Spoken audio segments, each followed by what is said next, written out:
we well, you mentioned Neoplatonism, and we have to talk about Romans 5:12. A common, typically Orthodox objection to St. Augustine is to claim that he sort of follows a Neoplatonic interpretation of Romans 5:12, even if it wasn't his fault, like they blame the poor Latin translation or whatever. But can you comment a little on Romans 5:12 and if there is a what exactly it's meaning, what's it saying, and how did St. Augustine interpret it, and whether you believe he interpreted him wrongly or correctly? Yeah, so the verse, I'll read a just brief translation of it.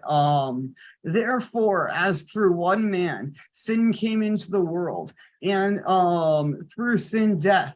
Therefore, also death spread to all men. And then the last four words here are very controversial. So the Greek here of the last four words is o pontes imartion. Imarton. Well, the Latin here that Augustine had, and I think it's actually preserved in the Vulgate as well, is in quo omnes peccaverunt. All right, so this is the Greek. I'll discuss with the translation of the Latin here first, because the Latin is pretty straightforward. In quo, in whom, omnes, all, peccaverunt, have sinned. All right, so Augustine has that down. He has in whom all have sinned. And he takes this as Adam having sinned, right? So therefore, as through one man, sin came into the world, and through sin, death, right? So was one man, Adam, and sin came into the world through him, and through that sin, death. Therefore, death also spread to all men. And then he takes us as in whom all have sinned, right? That in the one, in that one Adam, all have sinned. In the person of Adam. And he takes this in a sort of participatory sense. Now, he himself is not entirely clear how philosophically this cashes out, but he's very clear theologically that the idea is that somehow all of humanity was present in the person of Adam. And actually the word Adam in Hebrew means human. So there's this man named human, and he has a wife named woman, and man and woman commit a sin. And so the idea here is this is a larger story about all of humanity being present there and falling in Adam. So that's how Augustine takes it. Now, the Greek here is a little less clear. So pontes imarton is clearly all have sinned. But there's the question of how to take the phrase FO. So anyone who's worked at all in ancient Greek knows the preposition epi is always a little bit slippery. It's a very hard translation to translate into other languages because the meaning of it is often very contextual. If you go into a dictionary for it, you can often find multiple pages in good Greek dictionaries just trying to list off all the possible ways epi could be taken. So Joseph Fitzmyer, I don't necessarily endorsing him. He did seem to be a little bit liberal of a scholar, but he does have a very useful commentary on Romans in that he lists off 11 possible translations of this phrase F here. So we're having a lot here, right? There's sort of two questions. What does the preposition epi mean? And ho there, the relative, what does that refer back to? What's the antecedent of it? There's sort of three things that could be the antecedent of the relative pronoun here. It could be anthropo, man. It could be amartia, sin. Or it could be, what was the last one? Thanatos, death. Now, it cannot be amartia, actually, because amartia here is in the feminine.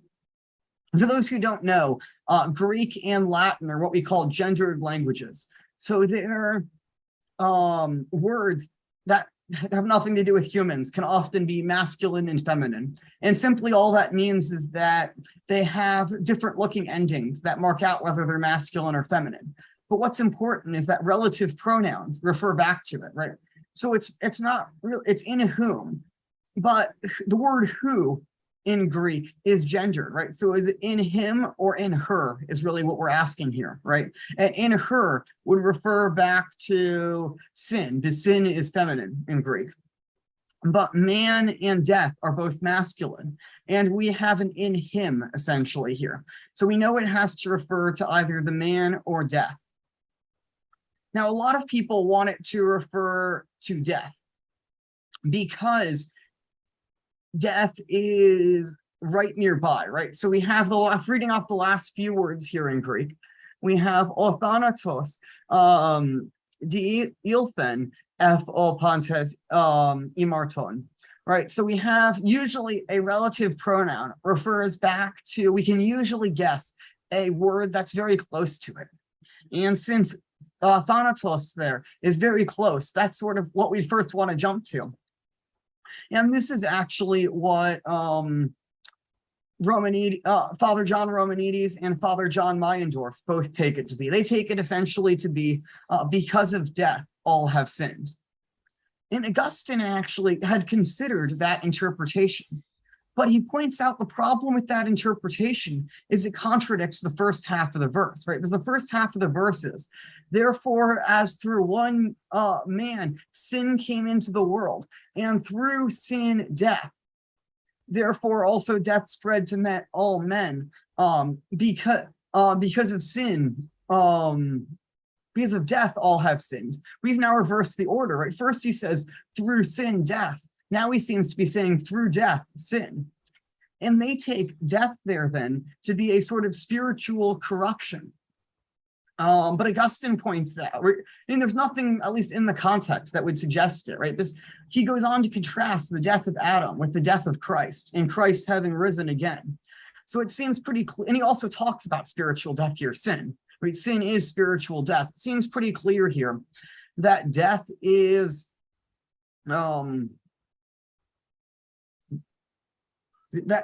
death here refers to physical death then, right? Because we are contrasting here with sin.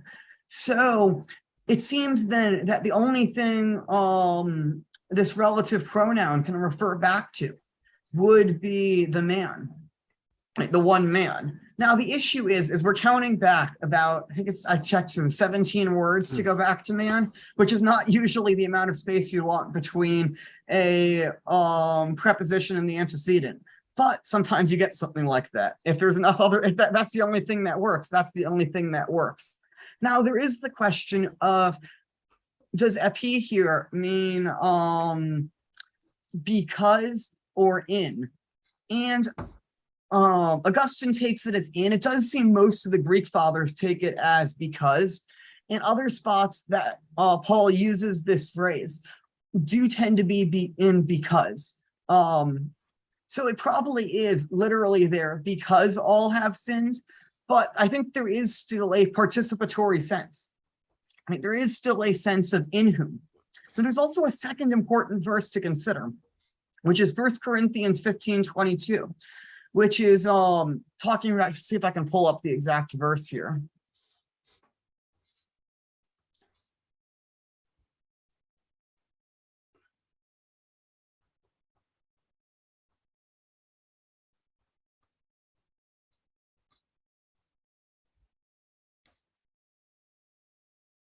Oh yeah, here you go. For as in Adam all die, so in Christ all will be made alive. And actually that in there, we have en Christu. Right, this is literally in Christ. And we also have en Adam. The preposition en means in, right? So there is another passage where St. Paul simply says in. And actually some appeal to this passage, right? They say, oh, Paul talked about in Adam. So if he had wanted it to mean in Adam, in Romans 5:12, he would have said hold up there. But I mean, you can write either one, right? People very frequently vary their diction. And it seems here there is evidence that there is a participatory sense in St. Paul. So regardless of if you want to take it as because of whom or in whom, the in whom is still a sense in Paul and elsewhere. And I think in this passage, there's somewhat of both, right? I mean, there's a sense in which you cannot capture the same idea in multiple languages. Right? Whenever you translate something from one language to another, you lose part of that sense. There isn't a lot of these different translations we have of epi in English is simply because this was one conceptual category in Greek, that this conceptual category doesn't exist in other languages. So perhaps part of the problem is that we simply have to lose something when we take it out of the Greek there. And so I think you can have it in both senses there. And so yeah, I think that's really what's around Romans 5:12. I will point out the Council of Carthage. This is actually quoted, and the verse is used to refer to why we have to baptize infants. And so, gosh, let me go pull up the canon. I can go read that canon.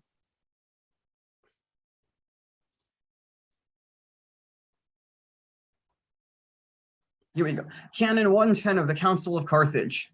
Likewise, it seemed good that whosoever denies that infants newly from their mother's womb should be baptized, or says that baptism is for the remission of sins, but that they derive from Adam no original sin, which needs to be removed by the labor of regeneration, from whence the conclusion follows that in them the form of baptism for the remission of sins is to be understood as false and not true, let him be anathema.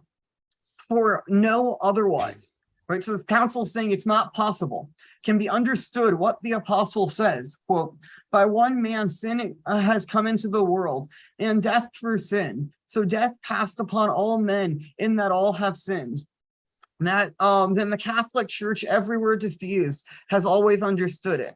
For on account of this rule of faith, even infants who could have committed as yet no sin themselves, therefore are truly baptized for the remission of sins, in order that in them, that what in them is the result of generation may be cleansed by regeneration.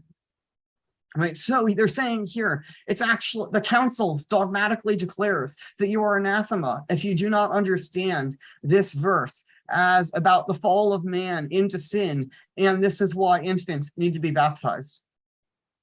Yeah, that's a good point. I think it's pretty clear that that Romans 5:12 is referring to original sin. And one of the reasons I think so, I actually want to hear your take on this, is 2 verses later in Romans 5:14, Paul says, nevertheless, death reigned from the time of Adam to the time of Moses, even those who did not sin by breaking a command, as did Adam, who is a pattern of the one to come. Now, personal sin is defined in the Bible as the transgression of the law, as breaking a commandment. But Paul, so in Romans 5:12, Paul says that all have sinned, and yet 2 verses later, he says, even those who did not sin by breaking a commandment, by transgressing the law. So to me, it seems pretty obvious that he's making a distinction. Like, unless you want to say that Paul's just blatantly contradicting himself within 3 verses, you kind of have to admit that he's using the all have sinned in a distinct way from breaking a command, which again is how personal actual sin is defined in the Bible. Yeah, and I think this reading of it really is really the only one that gives the whole paragraph a coherent reading. And even Joseph Fitzmyer, who objects to taking this verse as the Romans 5:12 was original sin, I think his own reading is quite convoluted. But he actually says, no, there is actually original sin in this paragraph. It's just later in the paragraph, and Augustine pulled out the wrong verse in his opinion. And no, I agree with you, because even if, right, there is odd grammar in the passage. This paragraph has some really weird grammar going on to it. But I think the overall meaning of the passage, or maybe you can make a grammatical argument for other things. All right, but then the passage is going to lead itself to contradict itself. And if you can't get a coherent meaning out of something, you're not translating it correctly.